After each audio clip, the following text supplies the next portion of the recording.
Salam sejahtera bagi kita semua. Jadi di sini saya akan menjelaskan 5 program yang dimana ini semuanya membahas tentang komunikasi antar proses menggunakan PP dan Vivo.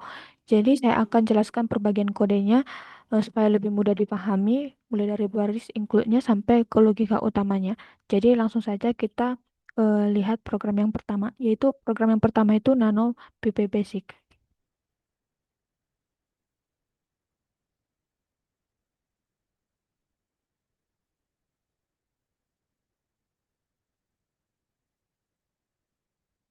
Nah, jadi di sini dapat kita lihat pada eh, 3 baris pertama ini merupakan eh, yang pertama itu std.h yang dimana ini kita butuhkan untuk fungsi printf. Kemudian yang kedua ada unit std.h yang dimana dibutuhkan karena di sini ada fungsi pp dan read dan juga yang ini berasal dan write-nya itu berasal dari library tersebut dan kemudian yang ketiga ada stdlib.h yang dimana ini dibutuhkan untuk fungsi exit yang kita pakai ketika terjadi error. Lalu di sini dapat kita lihat pada desain message size 16. Jadi ini bukan variabel biasa. Ini adalah konstanta yang nilainya 16. Jadi artinya itu ukurannya ini bisa kita ini merupakan ukuran maksimal pesan yang bisa kita kirim lewat IP yaitu 16 byte. Di bawahnya itu lagi ada char message one yaitu hello world yang dimana ini merupakan pesan yang akan kita kirimkan eh, dan itu sudah ditentukan dari awal program. Kemudian pada main ini kita lihat eh, ini akan mendeklarasikan yaitu sebuah array berukuran 16 byte yang nantinya akan menampung pesan yang dibaca dari PP. Lalu ada integer P2 yang dimana ini merupakan array integer dengan 2 elemen yang akan menjadi PP kita. Kemudian elemen pertamanya itu yaitu panel yang dimana ini adalah ujung baca dari dan P1-nya itu adalah eh, ujung tulis. Jadi baris berikutnya itu jika IP ini lebih kecil dari 0 yaitu maka dia exit 1. Di sini kita akan membuat PP-nya. Jadi fungsi PP-nya itu akan menginisialisasi P0 dan P1 tadi. Jadi kalau fungsi ini mengembalikan nilai di bawah 0, nanti artinya pembuatan PP itu akan gagal dan programnya akan langsung dihentikan dengan exit 1. Setelah PP berhasil dibuat, nanti kita menuliskan pesan hmm, dengan write P1 message 1 message size yang dimana ini artinya kita menulis isi dari message 1 ke ujung tulis PP sebanyak 16 byte. Setelah itu kita akan baca kembali dengan read panel. Kemudian kita akan mengambil kita akan kemudian nanti kita akan menampilkan hasilnya dengan menggunakan printf. Jadi ini sederhana, tapi inilah fondasi dari semua program PP yang akan kita bahas setelahnya. Kemudian yang selanjutnya eh, kita akan menjalankan ini.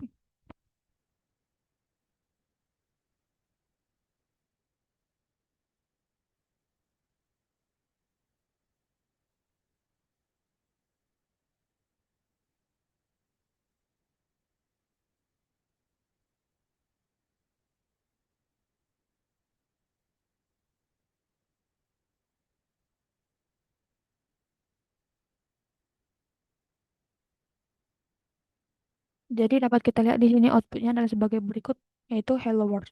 Kemudian yang selanjutnya kita akan masuk ke PP4.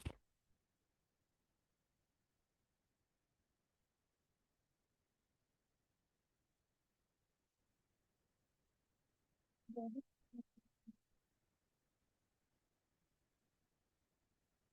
bagian intinya itu ada beberapa tambahan yang dimana ini ada SYS atau types.h yang dimana ini dibutuhkan untuk TP data bit, lalu string.h yang dimana ini untuk fungsi strlen dan SYS atau wait.h ya ini fungsinya yang dipakai untuk proses induk menunggu proses anak selesai. Kemudian pada deklarasi variabelnya itu kita masuk ke dalam main yang dimana ini akan mendeklarasikan ini pada bagian ini merupakan dua buah pipe. Jadi kenapa butuh dua? Karena itu komunikasinya itu ada dua arah. Kemudian untuk VD1 itu untuk jalur dari induk ke anak dan VD2 itu untuk jalur balik dari anak ke induk. Ada juga ini pada bagian ini fix STR yang dimana ini sudah berisi nama dan NIM. Kemudian nanti kemudian pada input STR-nya itu untuk menampung input dari pengguna dan T-nya itu untuk menyimpan hasil dari fork nanti. Pada pembuatan pipe-nya itu yaitu dua blok if.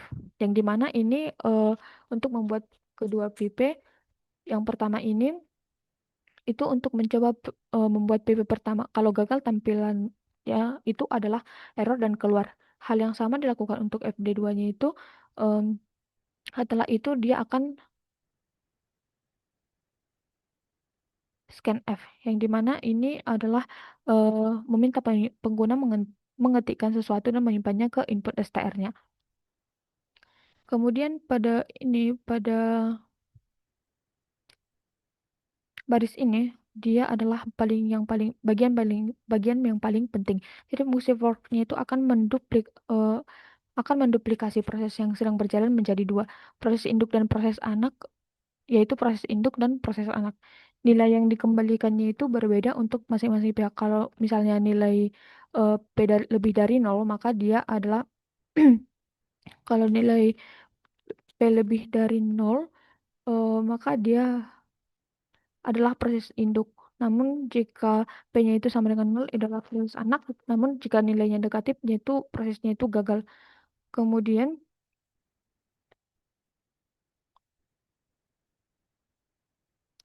pada bagian ini merupakan proses induk yang dimana eh, disinilah proses induk bekerja dengan close FD1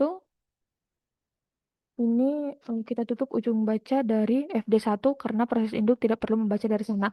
Dia hanya perlu menulis. Kemudian pada bagian ini write dia ini akan mengirimkan input pengguna ke proses anak lewat FD1-nya. Kenapa di sini ada eh, +1? Karena kita ikutkan juga karakter dulu di akhir string supaya stringnya itu lengkap. Setelah selesai menulis, maka akan dia menggunakan close FD1 ini yang menutup ujung tulis yang sudah tidak dipakai. Kemudian yang selanjutnya,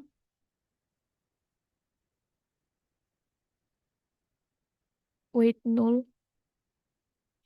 Wait null ini penting karena ini proses induk berhenti sejenak di sini dan menunggu proses anak selesai dan dia akan mengerjakan tugasnya. Setelah anak selesai, baru proses induk melanjutkan dengan menutup FD2 dan membaca hasil dari FD2 nol. Kemudian hasilnya itu akan disimpan ke eh, kontak STR dan ditampilkan dengan print. Kemudian selanjutnya yaitu di sini kita lihat proses anaknya yang pada ini else ini adalah proses anak bekerja yang dimana pertama close FD1-nya itu akan merupakan proses anak tidak menuliskan ke FD1 jadi ujung tulis ditutup lalu read FD1 kemudian pada baris yang selanjutnya itu dia akan membaca string kiriman dari proses induk dan menyimpannya ke kontak STR. Kemudian yang selanjutnya pada baris ini dia adalah mengukur panjang string yang baru diterima, lalu itu disimpan ke variabel K. Kemudian itu perulangannya itu di sini pada bagian ini dan eh, itu nanti baris ini akan berjalan sepanjang panjang fix STR dan setiap iterasinya mengambil satu karakter dari fix STR dan menempatkannya di kontak di bagian ini dengan menggunakan eh, kontak STR pada baris ini dan kemudian akan menambahkan karakter nol di akhir supaya stringnya itu valid. Kemudian pada bagian ini adalah proses anak menutup dan FD20 itu FD2 FD10 itu dan FD20 itu akan menutup dan menulis hasil penggabungan ke FD21 supaya bisa dibaca oleh proses induk setelah selesai. Dia akan mengakhiri proses dengan anak satu sukses dengan status sukses. Dia akan menggunakan exit. Di sini kita akan jalankan programnya.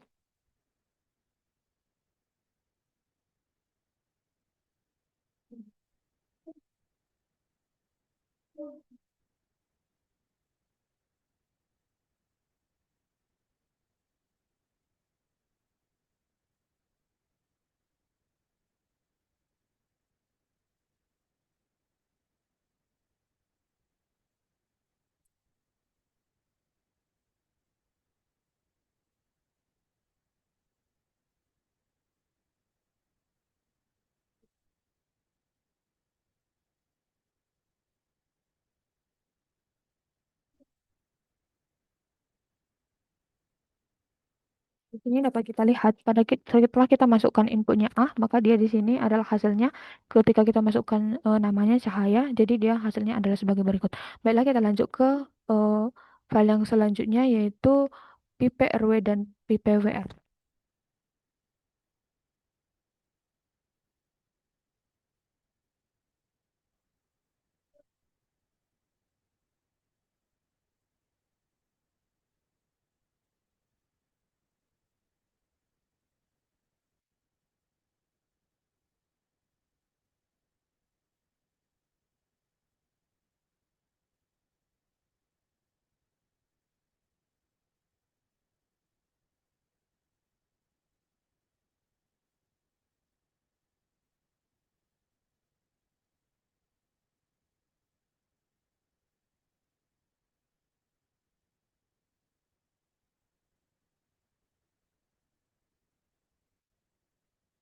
Di sini kita akan sekaligus memasukkan kodenya.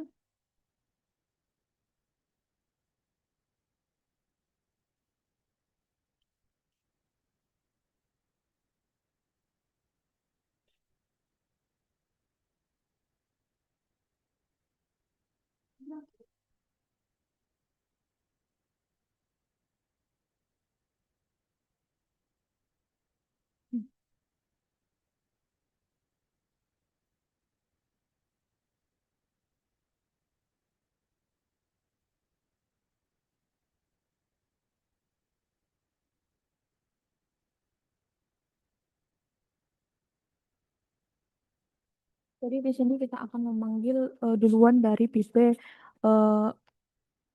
RW-nya. Kemudian nanti pipe WR-nya itu akan merespon pada pipe RW-nya.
Di sini kita akan memasukkan input. Di sini kita akan memasukkan inputnya. Di sini kita akan melihat dia akan menunggu. Jadi begitulah prosesnya ketika kita masukkan input dari sebelah dari RW tadi, maka dia akan mengeluarkan outputnya pada RW, pada WR. Jadi kedua program ini memiliki include yang sama yaitu fcntel.h yaitu untuk konsepnya seperti read only dan write only yang dipakai saat membuka file, lalu SCS status itu untuk fungsi yang kita gunakan untuk membuat name pipe dan SCS types-nya itu untuk TP data yang membutuhkan sistem. Jadi di kedua program ini dia menggunakan MyVivo untuk mendefinisikan path dari Vivo yang akan dipakai sebagai jembatan komunikasi. Jadi path ini akan menunjukkan ke file direktorinya. Kemudian MyVivo itu akan membuat di file Vivo tersebut dengan izin akses 066 yang artinya bisa dibaca dan ditulis oleh siapa saja. Kalau filenya sudah ada sebelumnya, fungsi ini tidak akan membuat ulang dari program tetap dan program itu tetap bisa berjalan dengan normal. Kita sebentar akan masuk ke kodenya dulu.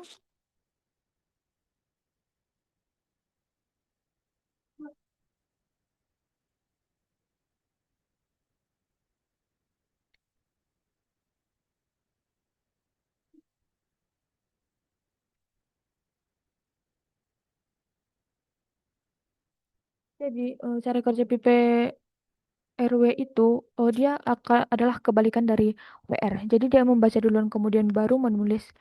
Jadi di dalam loopnya itu open my Vivo dan read only itu dia akan membuka Vivo dalam mode baca lalu dia pada bagian ini akan mengambil pesan yang dikirim oleh PPWR, kemudian pesan tersebut ditampilkan dengan label user 1. Setelah itu, program berbalik membuka Vipo dalam eh, mode eh, write only. Jadi meminta pengguna mengetik balasan lewat fget lalu mengirimkannya dengan write. Setelah terkirim, filenya itu ditutup dengan loop kembali dari awal. Jadi kalau dengan kemudian yang program yang kedua yaitu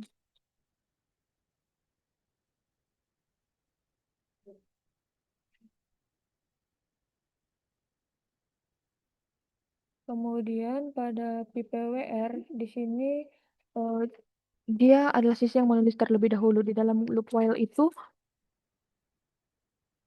Di dalam loop while itu eh dia akan berjalan terus-menerus. Pertama-tama kita buka Vivo-nya itu, kemudian dengan open my Vivo itu ini pada bagian ini dia mode tulis saja, kemudian lanjut ke eh get array yang dimana ini meminta pengguna mengetik pesan dari keyboard.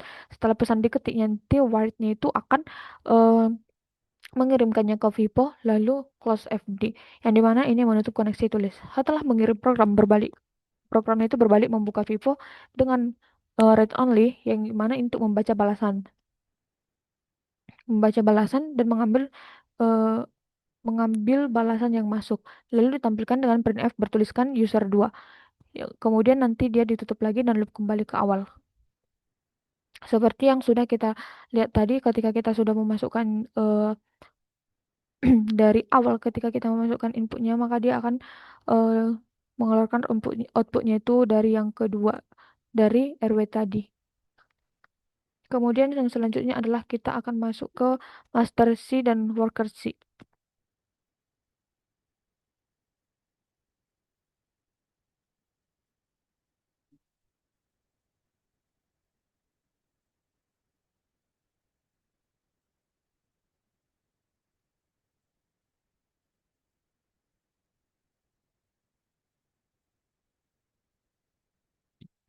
Jadi pada program ini worker dimulai dengan membuat kedua Vipo dan ini aman kalau filenya sudah dibuat oleh master. Kemudian eh, setelah mencetak pesan bahwa workernya itu siap, maka program akan membuka Vivo 1 dalam mode baca dengan open Vivo 1 read only.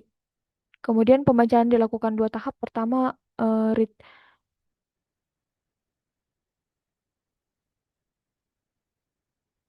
read FD1 yang kemudian ini akan membaca jumlah elemennya dulu. Baru setelah itu kita bisa mendeklarasikannya dengan ukuran yang tepat. Kemudian read FD1 itu dia akan membaca seluruh isi array. Setelah data diterima, isinya itu dicetak ke layar sebagai konfirmasi. Selanjutnya, fungsi bubble sort di sini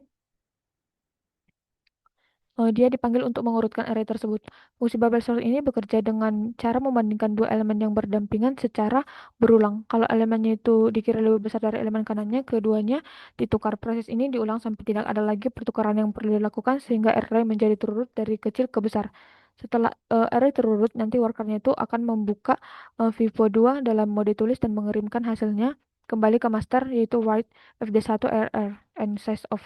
Setelah dikirim, filenya itu akan program selesai. Kemudian yang selanjutnya kita masuk ke master.c.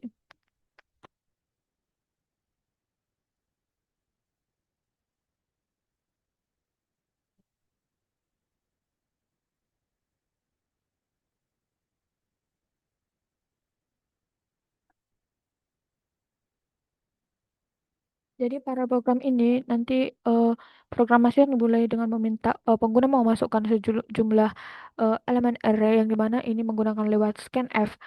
Kemudian setelah itu kita deklarasikan integer sebagai array dengan ukuran yang baru saja dimasukkan. Kemudian menginisialisasi sheet untuk generator angka acak supaya hasilnya tidak sama setiap dijalankan. Kemudian di dalam loopnya itu yaitu array ini. di mana ini mengisi setiap elemen array dengan acak antara 1 sampai 100 dan setiap angka langsung dicetak ke layar. Setelah array tersebut dibuat, maka nanti dia akan membuat kedua nama pipet. Lalu open ini, kemudian open,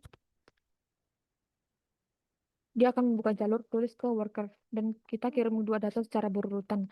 Kemudian selanjutnya masternya itu akan membuka Vivo 2 yang dimana ini dalam mode baca untuk menunggu hasil dari worker. Kemudian pada bagian ini dia akan membaca array yang sudah diurutkan dan menyimpannya ke variabel sorted. Setelah diterima hasilnya ditampilkan ke layar.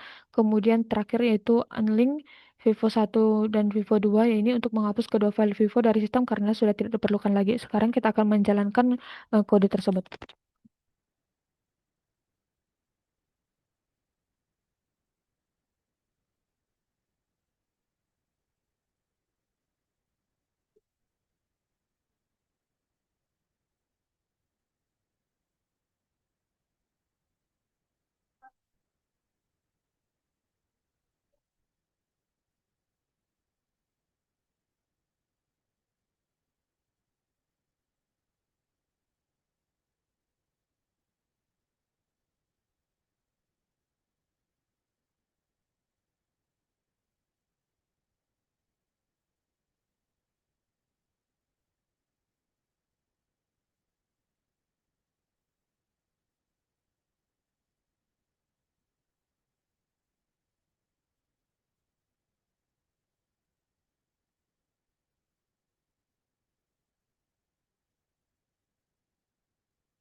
Jadi di sini dapat kita lihat.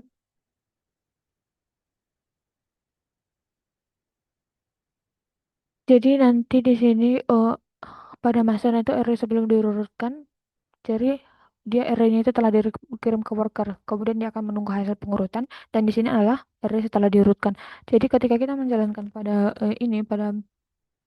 master ini, maka di sini si workernya itu sudah menerima array dan setelah array selesai diurutkan, maka dia akan dikirim kembali ke master. Baiklah, sekian yang dapat saya jelaskan. Terima kasih.